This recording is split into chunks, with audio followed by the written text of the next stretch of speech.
नमस्कार, आप सभी का बहुत स्वागत है साधना न्यूज में और मैं हूं आपके साथ मनीष कुमार।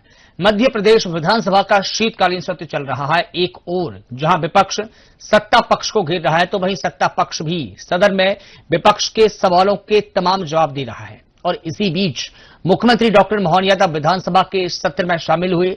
विधानसभा परिसर में मोहन कैबिनेट की एक अहम बैठक हुई। इसके अलावा सरकार के 2 साल पूरे होने पर मुख्यमंत्री डॉक्टर मोहन यादव ने तमाम विभागों की समीक्षा बैठक ली है और अधिकारी यहां तक कि मंत्रियों को अच्छा परफॉर्मेंस करने की बात कही। देखिए इस खास रिपोर्ट में।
मुख्यमंत्री डॉक्टर मोहन यादव की अध्यक्षता में आज कैबिनेट की बैठक संपन्न हुई। इस बैठक में कई विकास कार्यों से जुड़े अहम प्रस्तावों को मंजूरी दी गई है।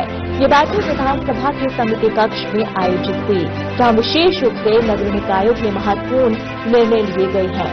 बैठक में मुख्यमंत्री ने नगरीय क्षेत्र अधोसंरचना निर्माण योजना को वर्ष 2026-27 तक जारी रखने के प्रस्ताव पर सहमति जताई है।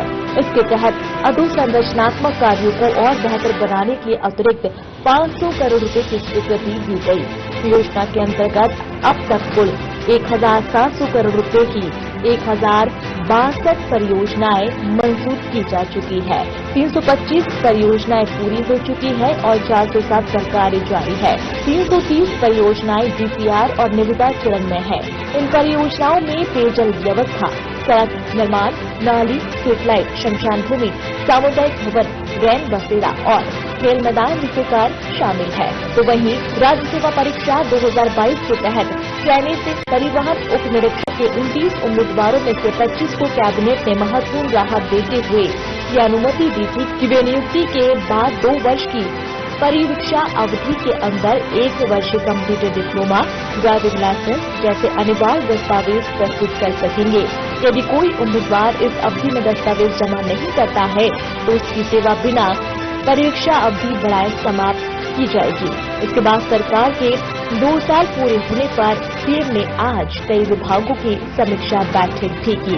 पंचायत एवं ग्रामीण विकास विभाग, स्कूल शिक्षा विभाग, नर्मदा घाटी विकास, जल संसाधन विभाग, ऊर्जा विकास और नवीन एवं नवीनीकरण ऊर्जा विभाग की समीक्षा की, जिसमें विभागों के मंत्री और अधिकारी विशेष रूप से उपस्थित रहे। स्कूल शिक्षा विभाग की समीक्षा बैठक में सीएम ने कहा कि नई शिक्षा नीति के प्रावधान के अनुसार मध्य प्रदेश में 12 स्थानीय भाषाओं में शिक्षा व्यवस्था के प्रयास किए गए हैं। अनुपस्थित शिक्षकों की उपस्थिति की पड़ताल नई तकनीक से करने के निर्देश दिए गए हैं। लैपटॉप से लाभार्थी विद्यार्थी संख्या बढ़ाने के निर्देश और स्कूलों में नामांकन, पाठ्य पुस्तक वितरण, साइकिल वितरण की जानकारी भी सीएम ने दी है। बालिका शिक्षा और छात्रावास व्यवस्था पर भी इस बैठक में हुई है। नहीं, मुझे 2 साल में काम करने का मौका मिला और सहयोग से सत्य अटल बिहारी वाजपेयी की जन्म शताब्दी का वर्ष था, तो लगभग 2,500 तो हमने अटल ग्राम सेवा सदन 2 किस्तें डली और दोनों किस्त आदरणीय प्रधानमंत्री जी ने डाली। 4,500 के आसपास अटल सामुदायिक भवन बने, जो 25 लाख और 47 लाख कीमत के हैं। फिर 106 जनपद भवन है, और उसके बाद में 5 जिला पंचायत के भवन है। लेकिन इनमें जो महत्वपूर्ण बात है कि ये सारे भवन, चाहे ग्राम पंचायत भवन हो या जनपद भवन हो या जिला पंचायत भवन, ये 3 मंजिला कर सकते हैं। पहले कभी ग्रामीण क्षेत्र में ऐसा नहीं होता।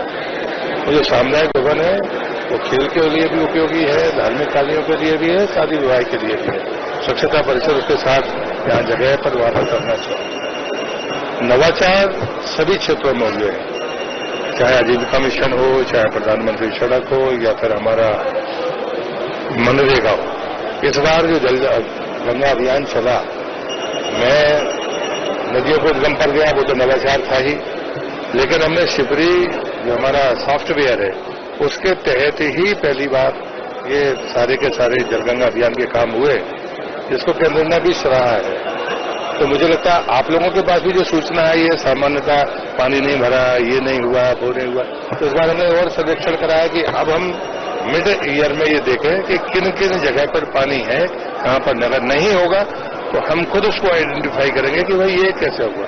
अगर हम सैचुरेशन पर हैं कि 100% सफलता मिली है, तो ये राज्य के लिए, हमारे लिए नवाचार की बड़ी सफलता होगी। और इसलिए ऐसे बहुत सारी चीजें हैं जो समाज को पता चलनी चाहिए।